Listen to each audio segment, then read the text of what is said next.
So dito muna sila habang maliliit pa. Ayan, o diba, tingnan nyo. So kasama ang kanilang nanay at tatay. O diba? Ayan.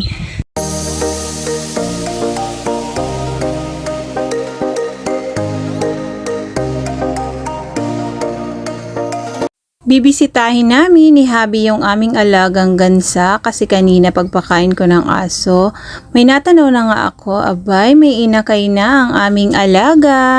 Kaya naman tinawag ko nga agad si Habi kasi sabi ko sa kanya titingnan namin kasi takot akong humawak, baka naman kasi ako ay kagatin, may ganon, so tuklawin, ano ba ang tamang term nun sa pagkagat ng gansa. So kaya naman ayan, tinawag ko si Habi kasi sabi ko nga sa kanya ay i-check niya, at saka yung mga eggshell na natanggalan na nga ng inakay ay pwede na nga tanggalin para hindi na nga dagdag doon sa anong tawag nun, yung parang lililiman pa nung gansa. So ayan, meron na nga kami nakita dito na isang peraso na hindi pa siya totally nakalabas, kaya naman tinulungan na nga ni Habi. So pinaliliman namin tong itlog ng gansa ng January 2. So bali yung kanyang itlog ay 6 na piraso. December 22 siya nag-start, so may pagitan lang yon na isang araw, tapos mangingitlog na naman siya. Ng January 2 kasi napansin ko na pabalik-balik na siya dyan sa kanyang paitlugan. Kaya sabi ko kay Habi is baka ako maglililim na siya. So meron na siyang 6 na piraso na itlog ng araw na yon ng January 2. Yung last na itlog niya is January 1. Tapos yun, kaya si Habi is pinalagay ko na nga yung itlog. Tapos napapansin ko mga ng January 3, 4, 5. So parang paano pa siya, paalis-alis pa nga siya dyan sa kanyang paitlugan. Kaya naman tinitingnan ko, nagugulat ako kasi nadadagdagan pa ng 2 peraso. So nangitlog pa siya ng January 3 at saka ng January 5. Kaya naging 8 peraso na nga yung kanyang itlog. Tapos, no mga kinalauna naman, dyan ng January 6. So, yon napansin ko, hindi na siya ganon paalis-alis. Kaya sabi ko, siguro, stop na rin yung kanyang pangingitlog. So, hanggang doon na lang sa 8 peraso. Tapos, ayan na nga, dumating na nga tong araw na to na talagang nakita na namin. So, halos mag-isang buwan yung kanyang paglilim bago mapisa yung kanyang itlog. So, nang itlog na rin to nung pinakauna, kaya lang ginawa nga ni Habi is sa incubator niya nga inilagay. Kaya lang, sad to say is wala nga napisa kasi naapektuhan rin ng pawala-wala yung kuryente minsan dito sa amin. Kaya naman sabi ko nga dito sa pangalawang pangingitlog ng gansa namin, ay talagang dito na namin sa inahina. Dito na ipalililim kasi naman sayang naman, diba? So ayan, kaya naman happy kami kasi yung 8 peraso is isa lang yung hindi napisa, yung pinakaunang itlog ng December 22. So yun lang yung hindi napisa. Kaya may 7 siyang inakay. O diba, ay kagaling naman ng aming gansa, napaka-perfect naman ng kanyang paglililim. Palibhasa, lang, paminsan-minsan lang siya talaga umaalis dyan, lalo nga nung December is maulan, so hindi siya talagang naalis o makaalis man siya dyan, saglit na saglit lang talaga, wala pa nga 5 minutes ay nabalik nga siya agad. Kumbaga makakain lang siya or makainom lang siya ng tubig, so yun, nabalik na nga siya agad. Minsan nga ay dinadalhan pa yan dyan ni Habi ng pagkain, so ganon.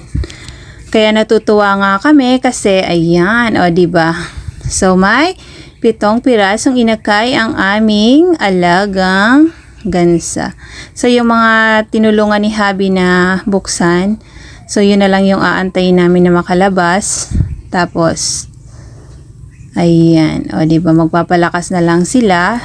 So malapit na yang lumabas dyan sa kanilang bahay. O diba, nakakatuwa naman at may inakay na yung aming gansa sa kanyang pangalawang pagkakataon ng pangingitlog. Kalahin mo lalaki ng itlog ng gansa pero kayang-kaya nilang liliman, oh. 'di ba? So ayan, magpapalakas pa yung iba kasi ayan, mukhang gulantay pa. So yung dalawa dyan is malakas na. So yan yung pinakaunang napisa. Ang cute-cute kasi ang liit-liit tapos dilaw pa yung kulay. O 'di ba, nakakatuwang pagmasdan. Pag totally makarecover na nga yung kanyang mga inakay, ay kusa na nga lang daw yun dyan lalabas, sabi ng aking kuya. Kaya naman, ayan. So, abangan na lang natin kung ano ang magiging resulta after a days. O, diba? So, ayan. Nakakatuwang pagmasdan ang mga inakay ng gansa naming alaga. So, kaya naiyak siya. Yan, ang dahilan guys. Kaya umiiyak siya. Mayroong isang manok na tumabi sa kanya.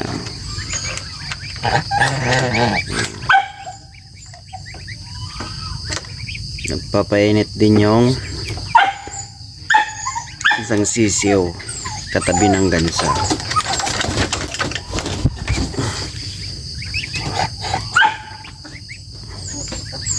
Kaya akala ko napapano.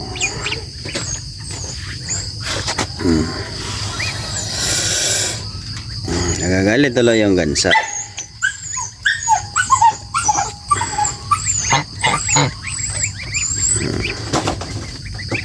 Mayroon na siyang 7 sisiw. So, good morning, good afternoon at good evening ulit sa ating mga viewers, followers at subscribers. So yun na nga guys, first day nila ngayong umaga. As you can see, nandun na sila, bumaba na. So yan yung pinaano natin kanina madaling araw.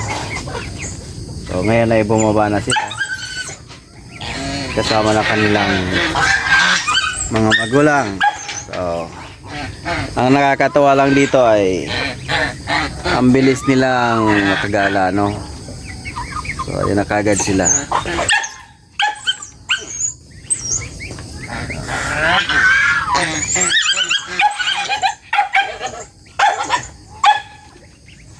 Gansu! Gansu! Gansu!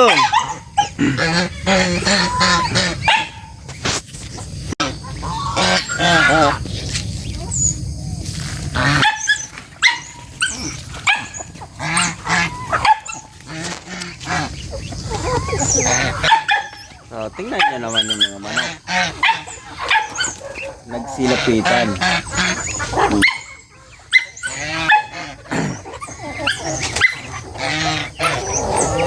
Kaya naman yung inahinggan sa todo protektas ng inakay.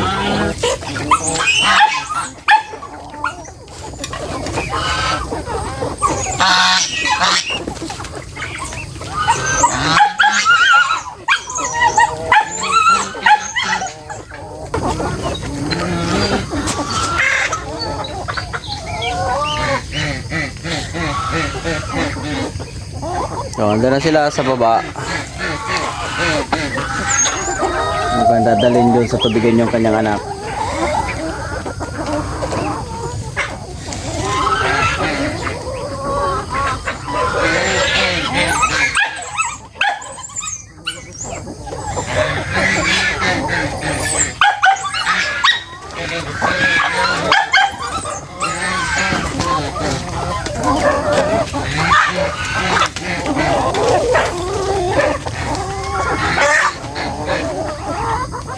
Ang gugulo ng mga inahin na nito.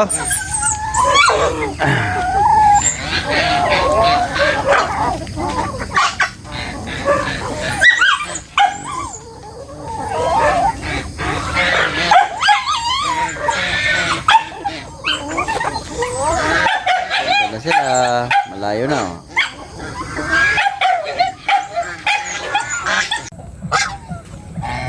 Ayan, pinasok dito ni Habi yung aming alagang gansa. Gawa nga ng hindi makakain ng maayos. Dahil inaagawan nga sila ng manok. Kaya naman ayan. So dito muna sila habang maliliit pa. Ayan, o diba, tingnan nyo. So, kasama ang kanilang nanay at tatay. O, diba? Ayan. So, dito muna sila sa loob habang maliliit pa. At hindi pa nila kaya makipag-agawan ng pagkain sa manok. Kaya naman, ayan. O, diba? Ang cute.